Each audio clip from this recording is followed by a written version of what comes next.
लिखा है जब आपका मसीह के कारण विरोध हो तो क्या करें, क्वेश्चन मार्क। और फिर नीचे लिखा है यह वीडियो उसका जवाब है। किसका? जो ऊपर लिखा है। तो वापस से पढ़ देते हैं और साथ ही साथ फोटो को भी देख लीजिएगा, ठीक है ना।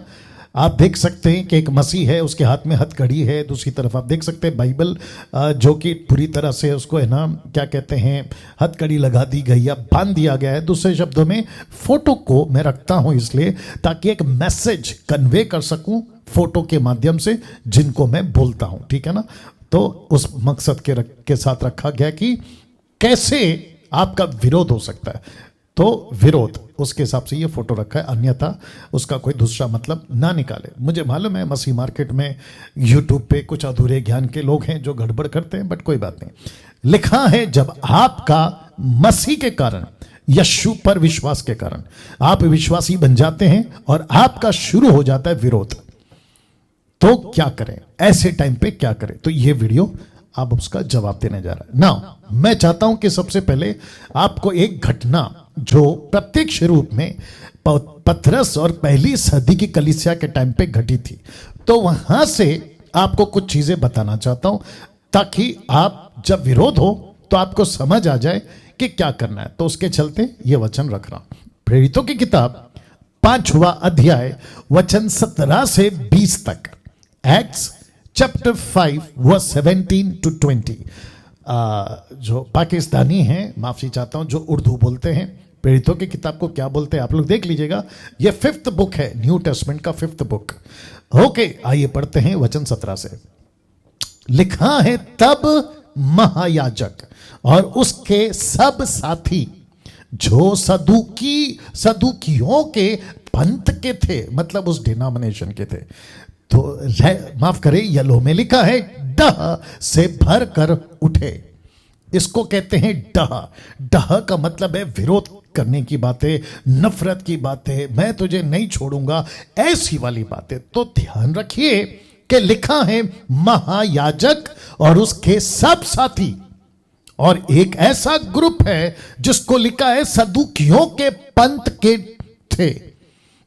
अब लिखा है कि डा से भरकर उठे। क्या किया? अगला लाइन लिखा है प्रेरितों को पकड़कर बंदीगृह में बंद कर दिया। वाह पतरस को, यूहन्ना को उठाकर बंद कर दिया। दूसरे शब्दों में, जो पहली सदी के सो कॉल्ड प्रभु के सच्चे सिपाही योद्धा, यीशु के पीछे चलने वाले, जिसको कहते हैं खरे प्रचारक के प्रेमी, यीशु की शिक्षा को पहुंचाने वाले, तो लिखा है प्रेरितों को पकड़कर बंदीगृह में बंद कर दिया। ओके, अब आगे देखिए। बहुत अच्छा लगा जब मैंने इसको पढ़ा। लिखा है परंतु, देखो जब शब्द आता ना परंतु, तो लेखक ये लिख रहा है ऐसा हुआ, टॉर्चर हुआ, बंदीगृह में बंद किया, उनको पीटा, XYZ, परंतु लेखक लिख रहा है लूक, परंतु रात को प्रभु के एक स्वर्गदूत ने बंदीगृह के द्वार को अलौकिक तरीके से खोलकर उन्हें बाहर लाकर कहा। क्या कहा? ध्यान से सुनना, कि जिस प्रचार के चलते तुमको मुसीबत आई है, जिसके चलते तुमको जेल में डाला, जिसके चलते, उस प्रचार के चलते तुमको कई ग्रुप, उस वक्त की सदूकी, शास्त्री, फरीसी, महायाजक, यहूदी और मूसा की किताब को मानने वाले, जिस प्रचार के चलते तुमको सताव हुआ है, जिसके चलते तुमको तकलीफें हुई है, मैं तुमको कहना चाहता हूं क्या? लिखा है कि जाओ, कहता है जाओ मंदिर में खड़े होकर इस जीवन की सब बातें लोगों को सुनाओ। वाह! जबकि स्वर्गदूत ये नहीं कहा कि मत सुनाओ, टॉर्चर होता है, तकलीफ होती है, वहां की सोसाइटी जो यहूदी सदूकियों की, वो भंग हो रही है तुम्हारे प्रचार से, वहां की शांति भंग हो रही है, वहां की कम्युनिटी खराब हो रही है, इसलिए तुम अभी प्रचार करना बंद कर दो और तुम जो है चुपचाप घर पे बैठो। ऐसा नहीं कहा, बल्कि कहा निकलो, और कहता है कि जाओ जहां पे तुमको पकड़ा था ना, उसी मंदिर में खड़े होकर इस जीवन की सब बातें लोगों को सुनाओ। क्या अद्भुत है! तो किसने? प्रभु के तरफ से भेजे हुए स्वर्गदूत ने। तो इसको किसने भेजा? प्रभु ने, इसलिए उसको येलो में हाईलाइट किया। अब देखिए, जब ये सब कुछ हो रहा था, वहां पे टोटल एक प्रकार का टोटल क्या कहते हैं ना, माहौल, सोसाइटी आज की भाषा में बिगड़ चुका था। किसके चलते? पतरस, यूहन्ना, और सबसे बड़ी चीज ये किसका प्रचार कर रहे थे? यीशु जी का, यीशु की बातें प्रचार कर रहे थे। तो जब ऐसा कुछ हुआ तो टोटल गड़बड़ हो गया। और उसके चलते एक व्यक्ति है जिसका नाम है गमलीएल, या एक व्यक्ति है उसका नाम है गमलीएल। ओके ये 38 से 39 है।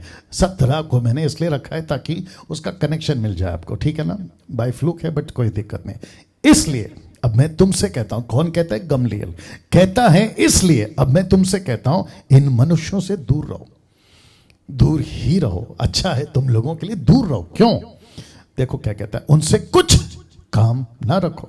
किससे? पतरस से, यूहन्ना से कोई काम ना रखो। क्यों? क्योंकि यदि यह धर्म या काम मनुष्य की ओर से हो तो मिट जाएगा। गमलीएल कहता है अगर ये पतरस और यूहन्ना का काम किसी व्यक्ति के माध्यम से किसी धर्म या कोई दूसरा काम है तो मिट जाएगा। अब इसको देखिए, परंतु यदि परमेश्वर की ओर से है तो तुम उन्हें कदापि, कदापि मतलब नेवर, कभी नहीं मिटा ना सकोगे। कदापि मिटा ना सकोगे मतलब तुम्हारे दिमाग से बात को निकाल दो। क्यों? वो कहता है कि कहीं ऐसा ना हो कि तुम परमेश्वर से भी लड़ने वाले ठहरो। तो जिस प्रचारक को, वो चाहे डैनियल राज हो या फिर जितने आप प्रचारक हैं, इसके मुताबिक आप यीशु के प्रचारक हैं, यीशु के सेवक हैं। क्योंकि मुझे कॉल्स आ रहे हैं अभी, कहते हैं कि मैं पत्नी हूं, मेरा पति सता रहा है, मैं पति हूं, मेरे पड़ोसी सता रहे, पत्नी सता रहे, माँ बाप हूं, बच्चे सता रहे, बच्चे हैं, माँ बाप सता रहे, मैं खरी शिक्षा के पीछे चल रहा हूं तो सेवक सता रहे, पड़ोसी के लोग सता रहे।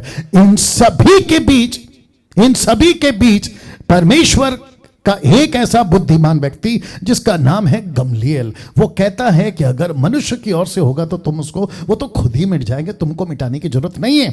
लेकिन अगर परमेश्वर की ओर से हुआ तो तुम कभी नहीं मिटा पाओगे। और दूसरा कहता है तुम फिर परमेश्वर से लड़ने वाले ठहर जाओगे। और आप सभी जानते हैं कि परमेश्वर से लड़कर कोई नहीं बचा, परमेश्वर से लड़कर कोई नहीं बचा। या अब जरा सुनिएगा, मैं ये वीडियो बना रहा हूं, आपको एडिट वीडियो मिल जाएगी। और साथ ही साथ मैं उन सभी को कहना चाहता हूं जो दो तरीके से सताए जा रहे हैं, ये देख लीजिएगा। एक, आपको विरोध होगा दो जगहों से, या विरोध दो जगह से आएगा। एक है बाहर से और दूसरा अंदर से। बस दो ही रास्ता है। एक मसीह के खुद के लोग, परिवार के लोग, माता पिता, बच्चे, पति पत्नी, सब आपस में। दूसरा बाहर अविश्वासी जो यीशु को नहीं मानते, वो कोई भी धर्म के हो, यीशु का विरोध करेंगे आपको लेकर। क्यों? क्योंकि आप किसकी बातें कर रहे हो? यीशु की। तो ऐसा दो विरोध आएगा। जब ऐसा कुछ होगा तो आपको एक चीज नहीं करनी है, एक चीज आपके अंदर नहीं होनी चाहिए। जानते हो क्या है? डर। जी, डर। यह आपके अंदर नहीं होना चाहिए। क्योंकि जिस दिन आप डर गए, क्योंकि 32,000 गिदियन की 32,000 में से 22,000 घर क्यों गए? साफ लिखा है डर गए। तो प्रभु कहता है जिसको लग रहा है डर, वो जाए अपने अपने घर। तो 22,000 घर चले गए।